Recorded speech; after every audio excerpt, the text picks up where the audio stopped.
I was looking back on our last interview, and it was, of course, titled Let Your Journey to Oneness Begin Here.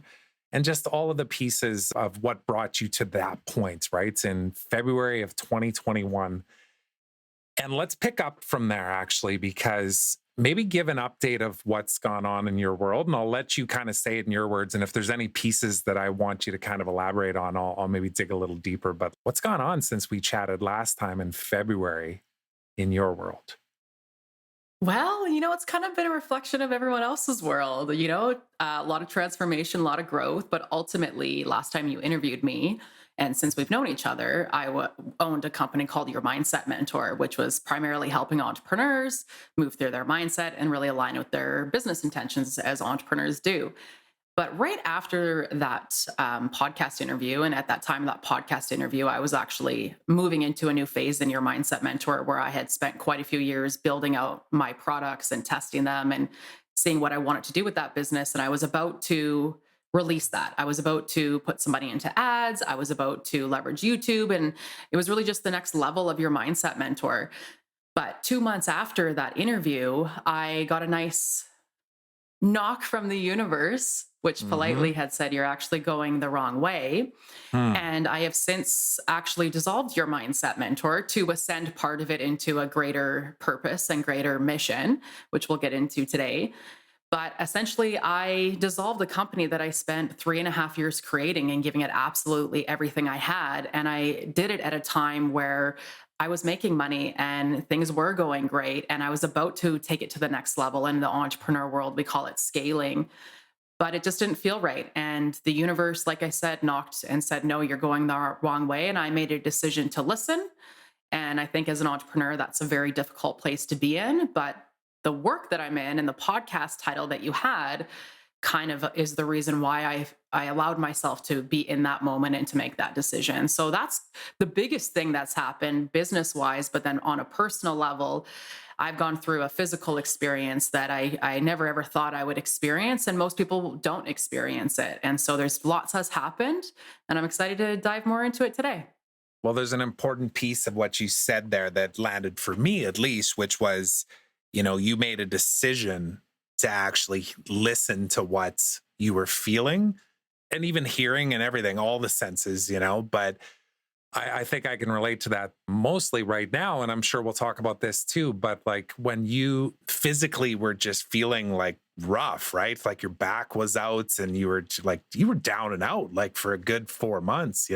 We kept having conversations and we kept a consistency of like, just showing up and talking about things and no real structure to what we were doing, even on the LinkedIn lives that we were doing. But it was definitely a disruption. And I know I can relate to it right now. And in fact, it's one of the reasons I was looking forward to talking to you is because I'm like literally in the middle of what I feel like you were in March, and realizing that, okay, I have a decision to make here. And my default is to go back to how I used to be.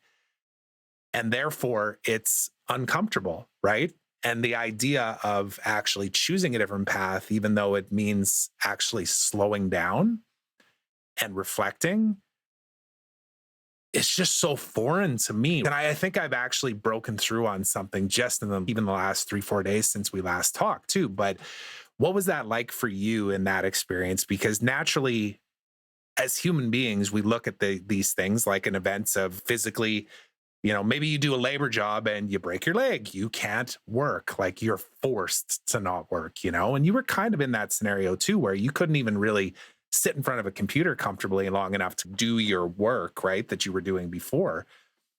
What made you ultimately listen to that feeling, that voice, that source, that power, whatever it is, and say, I need to lean into this thing? I think the biggest thing for me on that and to why I decided to lean into that and to give a little bit more context when we talk about being able to not work, I, for about 3 weeks, could not get out of bed. I could not actually stand up for any reason other than being in excruciating pain. So I was quite literally on my back for 3 weeks. And that was kind of the moment where I realized everything I'd come to learn about spirituality and consciousness and ascension and the awakening and just the growth of the human self in the spiritual journey is that there comes a moment where you have to surrender. And I was in that place where I couldn't sit, I couldn't stand, I couldn't function. And the only thing I could literally do in that moment was surrender. And it wasn't the first time I had had an experience that had asked me to surrender. And so I knew that I could trust myself because my previous experiences, and everyone has them, had never put me down a darker rabbit hole. Every time I had to surrender or I had to pick myself up or there was a moment of change or growth or uncomfortableness, on the other side of it has always come something that I wanted. Not to say that it was comfortable in the moment, but it was comfortable on the other side of it. And so I made a decision in that moment to trust everything that I had come to learn in terms of higher consciousness and wisdom and really listen to. Literally, I had no choice but to surrender. The universe quite literally made me stop every possible thing I could do. So what do you do in that moment? It's like, well, you can't do anything. So why am I fighting it? Well, that's interesting because I wonder, do you think you would have had this awakening to actually create such a pivot in how you were showing up and what you were doing every single day, if not for the forced nature of like, I literally can't do this, so I may as well submit. Have you reflected on that at all? Of course I have. I reference that all the time. I reference all the Yeah. time. I had been trying to do what I do now and the pivot I was making for 2 years. I had been actively trying to make that pivot. And so when the moment came, I took it. But I think the biggest thing to say in that is I'm not the only one that this has happened to. Every single person has experiences in their life where you get to the very end and it's so uncomfortable and you're forced to shift. That's a natural part of our human experience. So I've been there many times before. I just had to realize, and I did realize, like you've been here before, Danielle, many times when you were a kid and you were in the psychiatric ward, which is on our first interview. I had to make a decision, right? It's the same thing in that moment. It was like all of us have been living our lives in these moments where the universe pushes us right to the very end. And the only reason why that happens is because we're not willing to listen to our intuition that's been telling us to go a different way. Mine had been telling me for months before that to move into the spiritual room stuff. And I didn't listen. And so when you don't listen, the universe will eventually make you listen. And that's not just me, that's every single person. Yeah.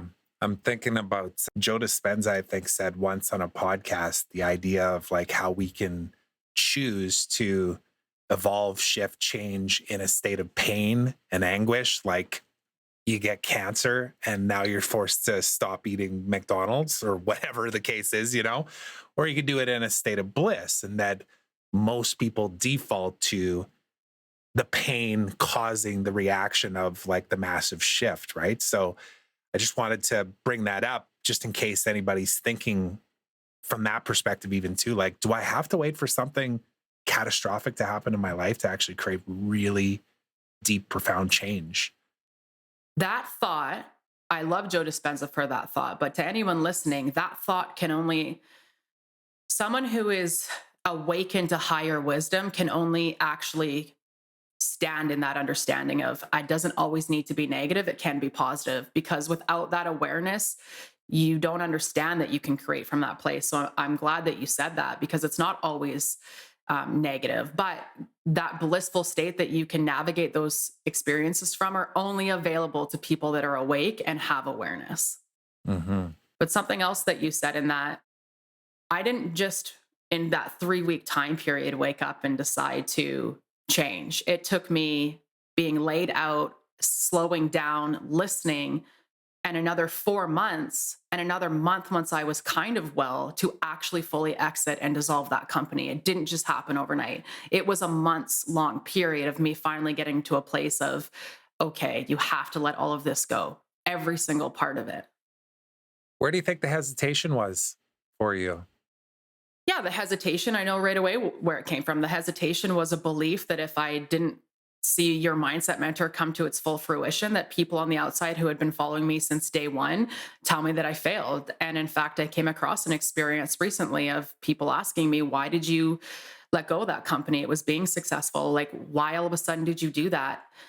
And what was interesting for me was traditionally that was my biggest fear. That was the thing that held me was what if people question it? What if people ask me? And it was in that moment I was so neutral and I was so confident in my answer that I knew that I had moved beyond that limitation, but that was the first limitation I was afraid of. And the universe allowed me an experience to see it again, just to show me how far I had moved. And the universe always does that. If you're not as evolved in that experience as you should be, the universe will continue to show you how you're not. But it will also, just like the conversation of the Bliss and Dr. Joe Dispenza, it will also give you an experience that shows you that you have moved beyond it. Mm-hmm. Yeah, it's such an interesting conversation. And we're going to end up going down a few rabbit holes here, but all on purpose. Thanks so much for watching. If you enjoyed that clip and you want to watch the full unedited episode, go ahead and click over here.